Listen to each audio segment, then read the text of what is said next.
igihe cyose urabaye inama nkuru ya kiliziya hari gurupe y'abantu siritu abakonservateur bavuga bati ibi bintu ntabwo tubyemeye. Umusenyeri Marcel Lefebvre yafite gurupe bamaze inama ya Vatikani ya kabiri irangiye, hari gurupe yavuze twebwe ibi bintu ntago tubyemera. Wenda icya kabiri cyari cyo bita ngo ni aggiornamento, kuvugurura kiliziya ku buryo ihura n'ibihe bya none, ku buryo uvuga ikintu umuntu akumva icyo uri kuvuga, kuko nk'uko mubizi noneho rero iyi fraternite ya Piyo wa cumi mu by'ukuri mwizi ntego uko ari eshatu. Iyo batavugaho rumwe na kiliziya cyane cyane ni iyi ngiyi bita ngo aggiornamento, kuvuga ngo kuvugurura kiliziya ku buryo ihura n'ibihe bya none.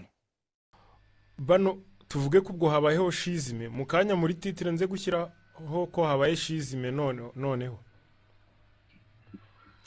inshuti bakunzi ba Emi Pro Media, bakunzi ba Kiliziya Gatolika, umubyeyi wacu, abari mu Rwanda n'abari muri diaspora, Kristo Yezu akuzwe. Birakomeje ni Catholic Church Entertainment. Uyu munsi ndi kumwe na padiri mukunda cyane, Padiri Abdon Rwandekwe, wihuguye waminuje cyane iby'amateka ya Kiliziya, na Padiri Gatete Jean Pierre, wayoboraga ingoro ya Bikira Mariya ikibeho, akaba nawe yaraminuje ibijyanye na Bikira Mariya. Ariko ikiduhurije hano no munsi, abakurikira amakuru buri munsi ku mbuga nkoranyambaga mwabonye ko hari ibintu biri gucaracara, bishobora kuba bica amarenga ya shizime cyangwa gucikamo kwa Kiliziya. Nimba ivuga nabi padiri araza kunkosora. Bari kuvuga ko icyitwa ngo Fraternité Sacerdotale Saint-Pie-X, mwabonye ko uno munsi bimitse abepiskopi 4 kandi batabiherewe uburenganzira na papa. Kubera ko turi kumwe na Padiri Abdon Rwandekwe wize amateka ya Kiliziya, rero arabidufashamo cyane, atubwira icyo bisobanuye n'ingaruka bigiye kugera kuri Kiliziya Gatolika hagiye gukurikiraho iki. Reka rero tubahe umwanya babanze badusuhuze, undi twinjire mu kiganiro. Umwanya ni uwanyu. Murakoze cyane Emi Pro, murakoze kuduha kano kanya kugira ngo tuganirize abakunzi ndetse n'abakirisitu muri rusange. Ngiye nk'uko babizi nitwa Padiri Abdon Rwandekwe, nkaba ndi umupadiri w'umuyezuwiti, nkaba njye nganira ku mateka ya Kiliziya cyane cyane kuri Radio Maria, ndetse nawe mitweze kuganira. Uyu munsi rero tukaba duhurije hano no kugira icyo tuvuga kuri bino bintu biri kubera Ekone mu Busuwisi. Ndumva ari icyo navuga. Yego, urakoze, twari tugukumbuye. Abantu bari barambwiye ngo nzongere ngusabe ko wagaruka, ariko ubushize wari uri mu masomo, uri kwitegura ibintu bya defense. Twahubwo niyo nababwiye ngo tugusengere kugira ngo uzabitsinde, menye warabitsinze. Narabitsinze, mwarakoze kunsengera. Yego. Padiri Gatete nawe umwanya nuwe. Murakoze cyane Emi Pro ndetse n'abakunzi badukurikiranye abo dusanzwe tuganira. Nyine twa Padiri Gatete Jean Pierre, nkaba ndi mu butumwa mu gihugu cy'Ubutaliyani. Padiri Abdon hari ukuntu atubwiye ko yize iby'amateka ya Kiliziya, wowe kugira ngo nawe abantu bakumenye neza. Ejo bundi warancitse, twakoranye ikiganiro ntiwabimbwira ibyo wize. Yego, nanjye yenda naho wakoreye ubutumwa ntago watubwiye, kuko Padiri Abdon we impamvu nanze kubimbaza ubushize twarabivuze rwose, ambwira naho yize Gardienne hose yarahambwiye. wenda ikiganiro ntabwo kiri buze kungarukaho cyane ku bijyanye n'amateka byo nize naho nize, gusa aho mperukiye mu butumwa nari ndi Kibeho narabivuze. Namaze imyaka igera kuri 5 ndi gukora ubutumwa Kibeho, nkunda umubyeyi Bikira Mariya kandi nkaba numva nanamurwanira. Yego, ubwo ngubwo abadukurikiye barishimye, turabasuhuje. Ariko twibagiwe gusenga. Barambwiye ngo ninzayangane n'abapadiri bajye banza badushyira imbere y'Imana. Padiri Abdon, dushyira imbere y'Imana. Ku izina ry'Imana Data na Mwana na Roho Mutagatifu. amen. Nyagasani Imana yacu, tuje imbere yawe muri kano kanya kugira ngo tuvuge kiliziya yawe, tugira ngo tuvuge n'abantu bayirimo, natwe twivuge dutekereza uko kiliziya yabayeho ndetse n'ahazaza hayo. Turagusaba ngo rero uduhe ubwenge bwawe kugira ngo tubashe kugira icyo tuvuga gifite akamaro, kigafitiye abakirisitu ndetse na kiliziya muri rusange. Muri kano kanya rero uha umugisha ibyo tugiye kuvuga byose, uha umugisha abatwumva, ndetse uha umugisha Emipro ukora buno butumwa akoresheje buno buryo bushyashya bugezweho bwa murandasi. Dusengeye kandi na bano bantu bo muri Fraternité Saint-Pie-X bafashe icyemezo cyo kwibana muri kiliziya ku nshuro ya kabiri, tubasabira ngo aho bari hose bazakomeze kwibuka yuko kiliziya ari umubyeyi kandi amaboko yayo ahora abategereje arambuye kugira ngo abahobere. Dusabye ubumwe bw'abana b'Imana aho bava bakagera. Dawe uri mu ijuru, Izina ryawe ryubahwe, ingoma yawe igere hose, bigenzwe ushaka ushaka gikorwa gikorwe munsi, munsi uko gikorwa mu gikorwa mu mu ijuru. ijuru, ifunguro Ifunguro ry'umubiri ritungutse none tubabarire ibicumuro ibyaha byacu byacu nk'uko natwe nk'uko tubarira natwe abaducumuye, abaducumuyeho ntuduterane tworoshye, tubishyira ahubwo dukize icyaha. Amen. Ku izina ry'Imana Data na Mwana na Roho Mutagatifu. Amen. Eh, murakoze cyane kudushyira imbere y'Imana.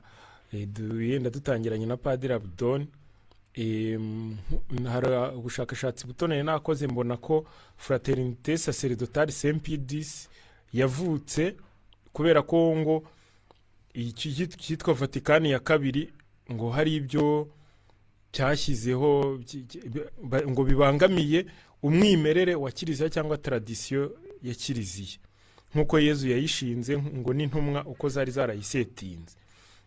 Turagira ngo Padiri Abdoni nk'umuntu wize iby'amateka ya kiliziya adusobanurira ubundi Concile Vaticane n'iki, yari igamije iki, yabayeho ryari, yabayeho kubera iki, n'iki yari ije gukemura.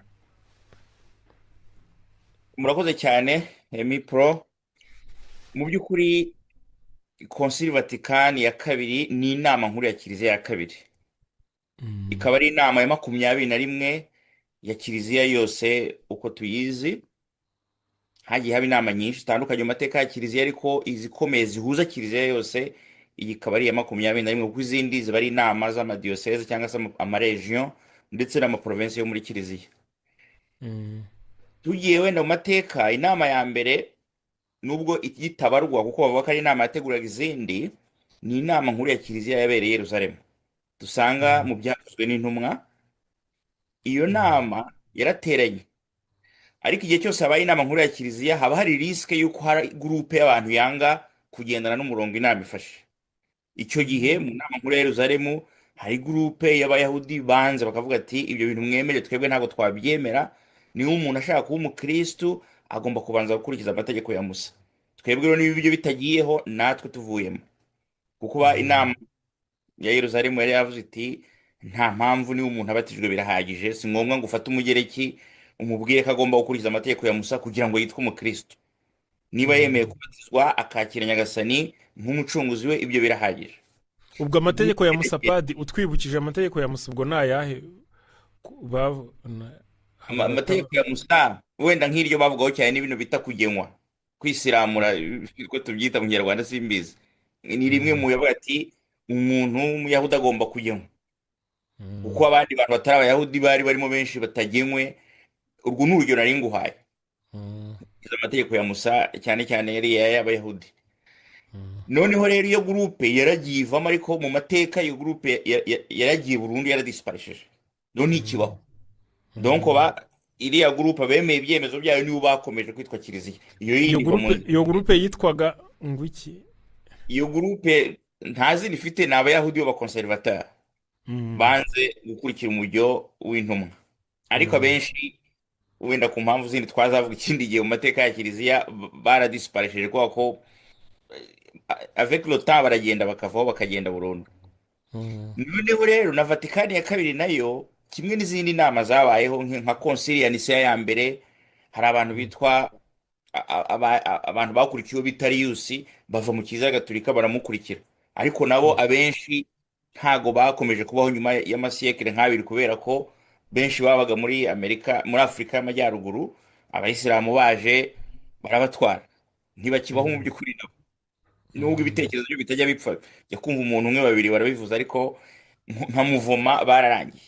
Igihe cyose urabaye inama nkuru ya kiliziya hari gurupe y'abantu siritu abakonservateur bavuga bati ibi bintu ntabwo tubyemeye. Noneho rero no mu nama ya kabiri ya Vatikani niko byagenze.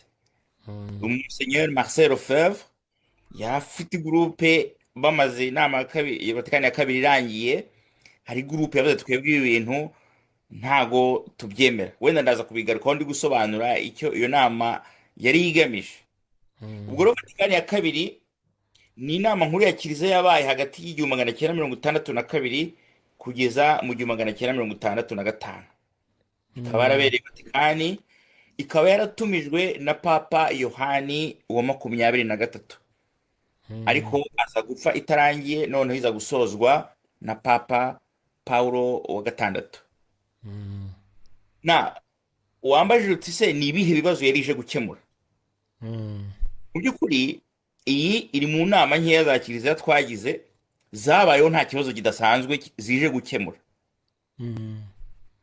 ahubwo yari ije kugira ngo abantu bisuzume nka kiliziya, kugira ngo kiliziya irebe uko ihagaze mu isi, ndetse n'uburyo bufatika babasha kugera ku bakristo benshi.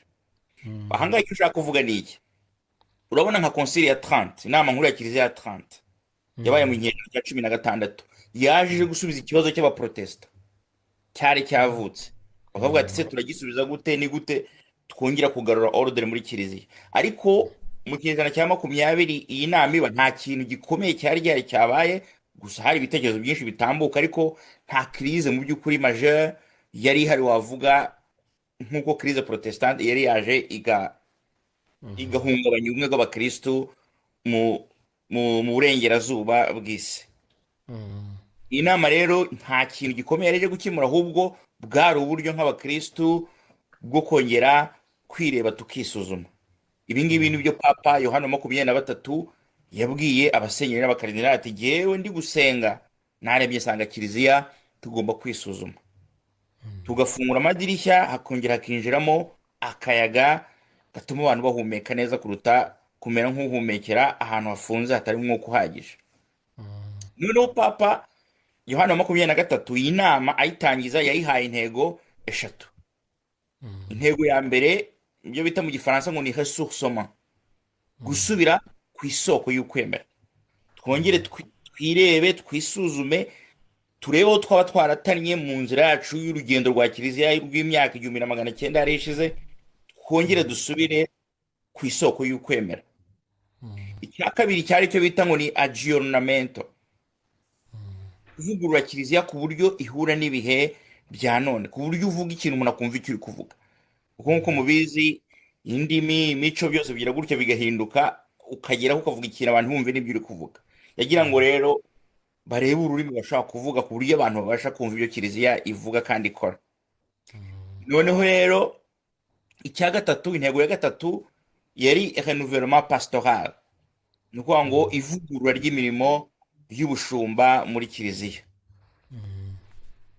N'izo ntego eshatu zose rero konsile, iyi nama nkuru ya kiliziya ni ibi baganiriyeho imyaka 4, kuvuga ngo 6-2, 6-3, 6-4, 6-5.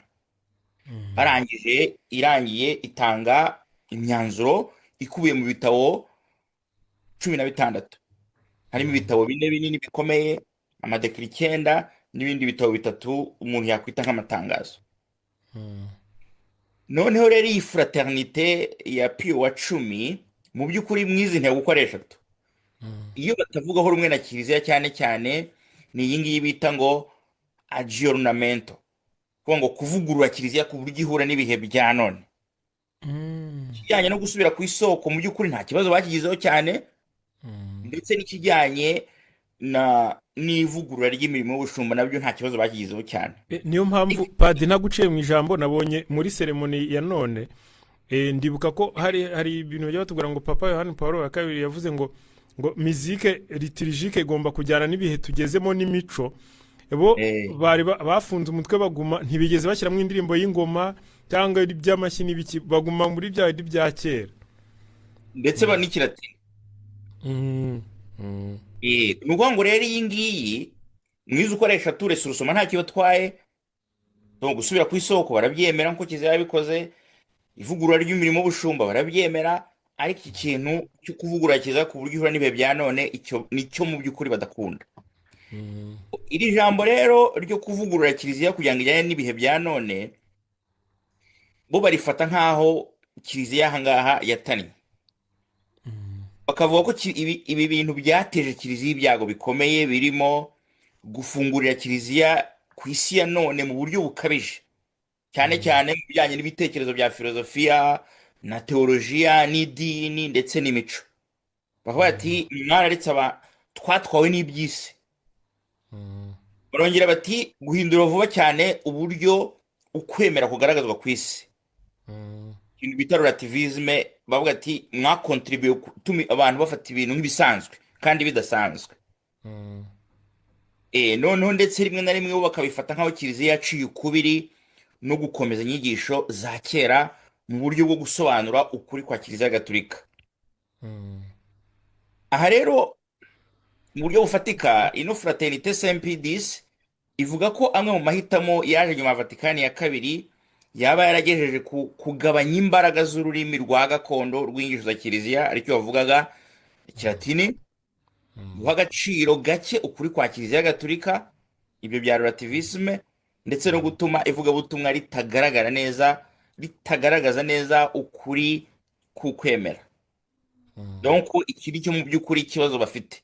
Resurusoma barayemera, nubwo hari ibyo bavuga bati aha mwaroroheje gakeya, mwagomba gukomeza, na renouvellement pastoral nabo barayemera, iyo nta kibazo urebye iteje cyane.